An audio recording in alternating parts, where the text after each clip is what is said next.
Taste the Daily. ஒடிசாவில் 2ஆம் கட்ட சட்டப்பேரவை மற்றும் மக்களவைத் தேர்தல் நடைபெறுகிறது. இந்நிலையில் நவீன் பட்நாயக் மீண்டும் வெல்வாரா, புதிய சாதனையை படைப்பாரா என்ற கேள்வி எழுந்துள்ளது. எளிமையான வெள்ளை உடை, ஆர்ப்பாட்டம் இல்லாத அமைதியான திறமையான அரசியல், இதுவே ஒடிசா முதலமைச்சர் நவீன் பட்நாயக்கின் அடையாளம். இந்தியாவில் ஒரு தேர்தலில் வென்று ஆட்சி அமைத்த கட்சி அடுத்த தேர்தலிலும் வெல்வது சவாலான ஒன்று.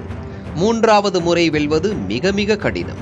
இப்படி இருக்கும்போது தொடர்ந்து 5 முறை வென்று அரசியல் அதிசயத்தை நிகழ்த்தியவர் ஒடிசா முதலமைச்சர் நவீன் பட்நாயக். 2000வது ஆண்டிலிருந்து 24 ஆண்டுகளாக ஒடிசாவை ஆண்டு வருகிறார் நவீன். 1997இல் தந்தையும் முதலமைச்சருமான பிஜு பட்நாயக் மறைவிற்கு பிறகு அரசியலில் நுழைந்தார் நவீன் பட்நாயக். அமெரிக்காவிலும் டெல்லியிலுமே பெரும்பாலும் வசித்ததால் அப்போது தாய்மொழியான ஒடியா சுத்தமாக தெரியாத நிலையில்தான் இவரது அரசியல் நுழைவு அமைந்தது. ஜனதா தளத்திலிருந்து பிரிந்து பிஜு ஜனதா தளத்தை தொடங்கி காங்கிரஸ், பாஜக என இரு பெரும் தேசிய கட்சிகள் மத்தியில் தன் கட்சியை வலிமையான கட்சியாக உயர்த்தினார் நவீன். வறுமை தாண்டவமாடும் மிகவும் பின்தங்கிய மாநிலமான ஒடிசாவில் கட்டமைப்பு வளர்ச்சி திட்டங்கள் இவரது காலத்தில்தான் வேகம் பெற்றன என்கின்றனர் அரசியல் நோக்கர்கள்.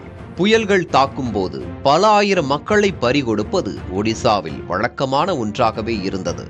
ஆனால் நவீனின் வருகைக்கு பிறகு எடுக்கப்பட்ட நடவடிக்கைகளால் இறப்புகள் இரட்டை இலக்கத்திற்கு சுருங்கின.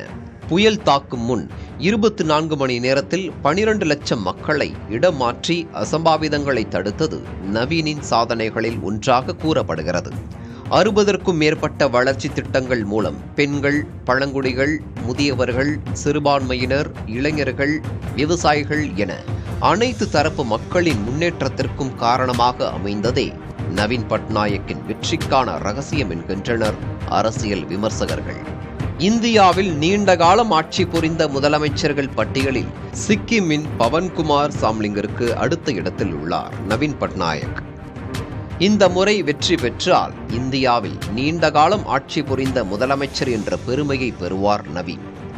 எனினும் வயது மூப்பும் அது சார்ந்த உடல்நல பாதிப்புகளும் 78 வயதான நவீனை தற்போது தளரச் செய்து விட்டதாக கூறப்படுகிறது. மறுபுறம் முன்பை விட வலிமையான அரசியல் சவால்கள் வேறு எழுந்துள்ளன. மண்ணின் மைந்தரை வாரிசாக முன்னிறுத்தாமல் தமிழரான VK பாண்டியனை முன்னிறுத்தி அரசியல் செய்வதும் அவர் மீது நெருக்கடிகளை ஏற்படுத்தியுள்ளது.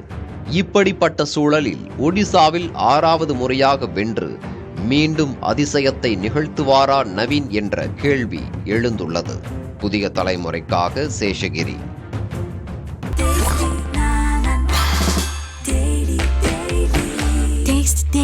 Taste the Daily.